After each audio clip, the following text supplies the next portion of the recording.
She said it was just a routine inspection, that the old barn might be a threat to the neighborhood. But then Karen started knocking at night, shining lights into the shed and calling the police, more than once. And if you think this was just a case of a nosy neighbor, wait until you find out why she was so desperate to get inside that barn. I left the city on a soft April afternoon, when the suburban roads shimmered beneath the sun. After years of corporate life, I had made a choice: to return to my grandfather's old farmhouse, a half-forgotten property on the outskirts of Calverton, and start over. The house was tired, the land overgrown, but I saw it as home. It came with a relic few still noticed: an old barn, known to locals as Barn Number 7. No one could explain the number, but it stood as part of the landscape, silent, forgotten, and still. I came to live a quieter life. But what I found was something much louder, far more insidious. 3 days after I began clearing out the barn, Karen arrived. Tall, thin, and sharp-eyed, her blonde hair pulled into a stiff ponytail. She wore a pressed blouse and a tag that read, "President, Calverton Meadows, HOA." She didn't smile, didn't say hello. She stood at my gate, arms folded, eyes locked on the barn like it had just belched black smoke. "What are you doing in there?" she asked curtly. "Just restoring the barn," I replied. "It belongs to my family." Karen frowned. "Structures like that don't meet modern standards. They impact the safety and hygiene of the neighborhood." Then she handed me a faded copy of the HOA bylaws. All structures must conform to approved design standards. No storage of agricultural waste, unregistered animals, or flammable materials that may compromise public health or safety. "Are you keeping anything in there?" she pressed. "Goats? Chickens? Or maybe something illegal?" I tried to laugh it off. "Just dust and an old workbench." But her eyes scanned me like a thermal camera. She didn't believe a word. That first encounter was just the beginning. The following Monday, a notice appeared on my gate. "Barn inspection required. Potential violation of community safety and health standards." That night, a police cruiser rolled up to my driveway. "We received reports of suspicious activity in the barn," the officer said. "Possible unregistered animals or illicit materials." They didn't have a warrant. I still let them in. All they found was dust, cobwebs, and a vintage kerosene lamp my grandfather had used. Nothing illegal, nothing unusual. But Karen had planted a seed of suspicion, and thanks to her HOA title, it was enough for the police to show up. I had become a target, not because I broke the rules, but because I didn't fit into her vision of control. The following week, I received a demand to submit a barn usage report, despite being a private resident. A neighbor whispered to me, "Karen thinks you're growing weed in there, maybe even hiding people." Another added, "She's rallying the board to tear down the barn, says it's compromising property value." I started to feel trapped on my own land. No one wanted to stand up to the HOA. No one wanted to cross Karen, the self-proclaimed guardian of the community.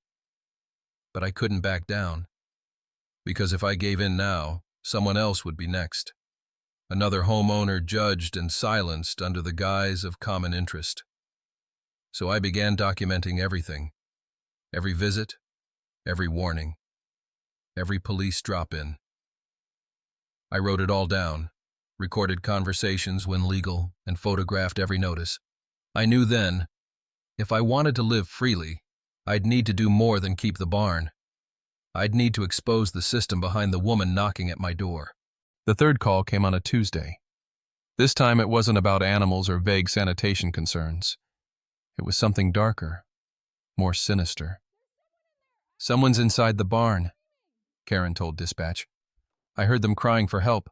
Someone's being held against their will." 15 minutes later, 2 patrol cars skidded onto my gravel drive, tires spitting up dust like they were storming a crime scene.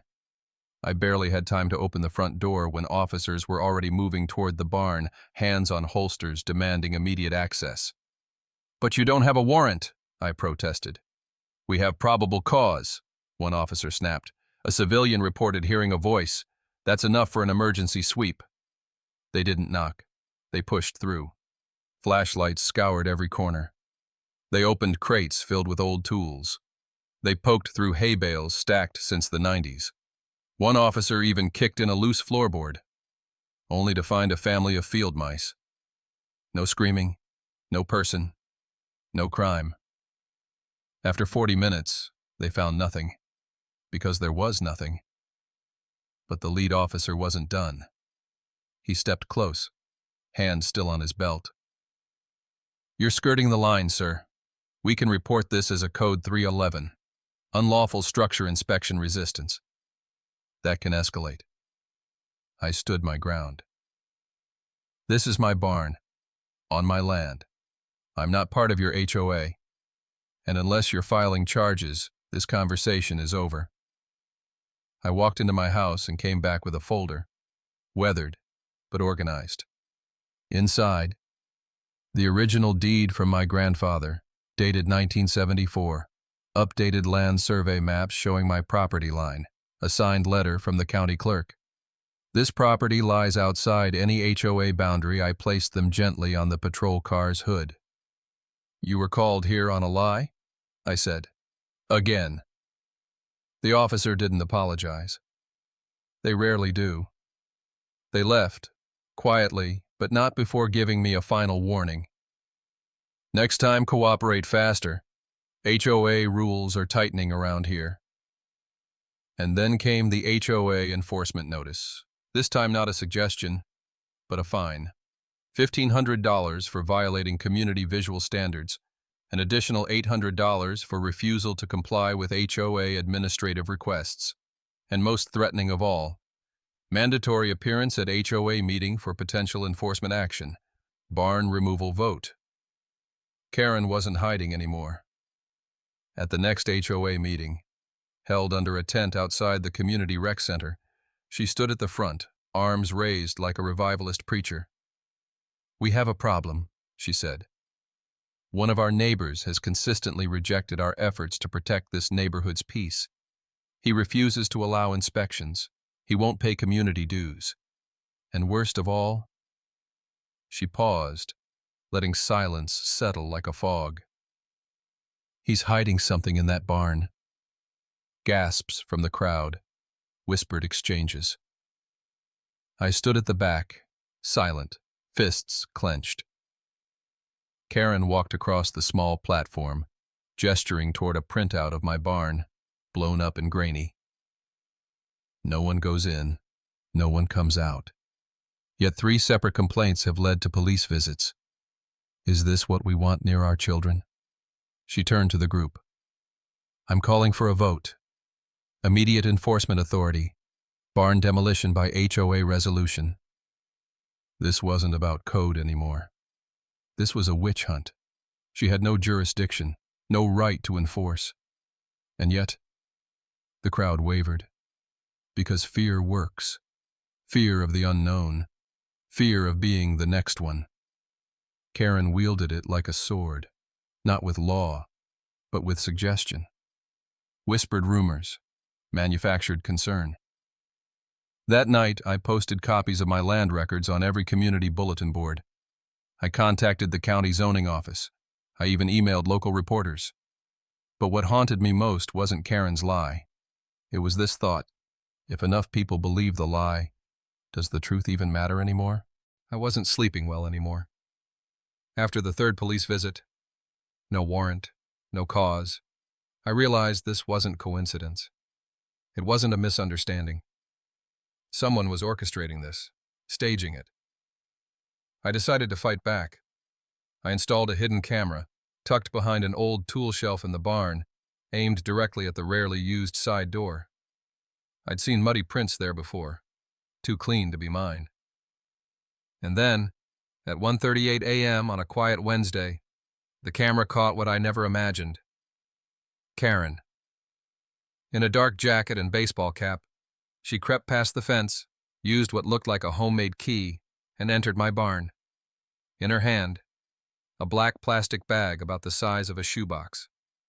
She crouched, moved some boards, and planted the bag behind a stack of weathered lumber, the exact place she once accused me of hiding suspicious material. No sound, just slow, calculated movements. But the camera got everything: her face, the timestamp, the bag. I watched it back in silence. My hand shook. My heart pounded. She wasn't accusing me. She was building a crime, one that didn't exist, until she put it there. The next morning I brought the footage and legal documents: land deed, police visit history, survey maps, straight to Calverton County Sheriff's Department. I asked for the supervising officer. This time I wasn't just the barn guy. This time I had proof. 2 days later, Karen was arrested at the makeshift HOA office. In front of everyone. Formal charges: trespassing on private property, fabrication of evidence to mislead law enforcement, filing false reports during an active investigation. The news spread through the neighborhood like wildfire. Neighbors were stunned. The woman they trusted, the one who preached about community safety, had been sneaking onto private land, planting fake evidence. An older man, once her supporter, caught me at the grocery store. "We trusted the wrong person, and you were right not to back down." There was no dramatic ending, no shouting, no struggle, just a quiet civil trial where the truth spoke for itself. Karen was convicted on 3 criminal charges, but the real blow came in civil court. The Calverton Meadows HOA was dissolved, found illegitimate and abusive. All wrongfully collected fines were ordered refunded. Karen was permanently barred from holding any leadership role in civic organizations within the county. No one cheered in the courtroom, but there was a deep sense of relief, as if a name had finally been given to the shadow. A month later, the neighborhood held its first transparent community election, supervised by the city. Candidates registered publicly. Voting was fair. No one mentioned Karen. I didn't run. I sat in the back, like my father once sat watching the seasons change. But this time, I saw it clearly. People weren't afraid anymore, and they weren't willing to be fooled again. As for me, I reopened the barn, not as storage, but as a space to share. Barn number 7 now had lights, a long oak table, chalkboards, and rows of school chairs. What was once searched, feared, and nearly demolished was now a learning center for rural skills. Kids came on weekends to plant seeds, turn soil, spot insects. Adults learned how to compost, make beeswax candles, and build garden beds.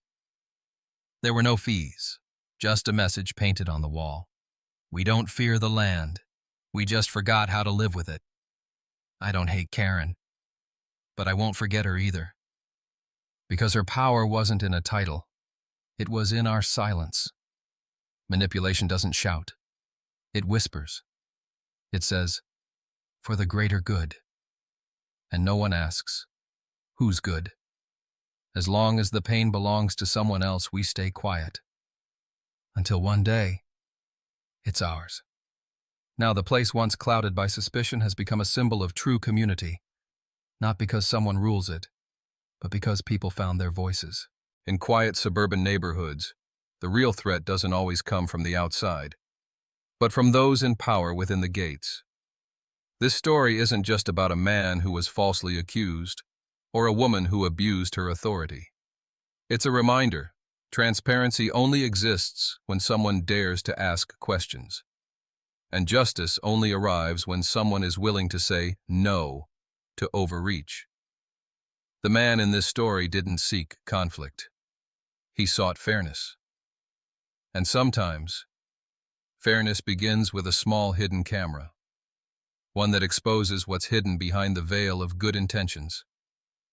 So what makes a community vulnerable to manipulation by a single individual? Is it trust or silence? Perhaps the deeper question is this: when rules are written to serve the people, but used instead to control them, then who really is the danger? In our next segment, we'll examine a similar case.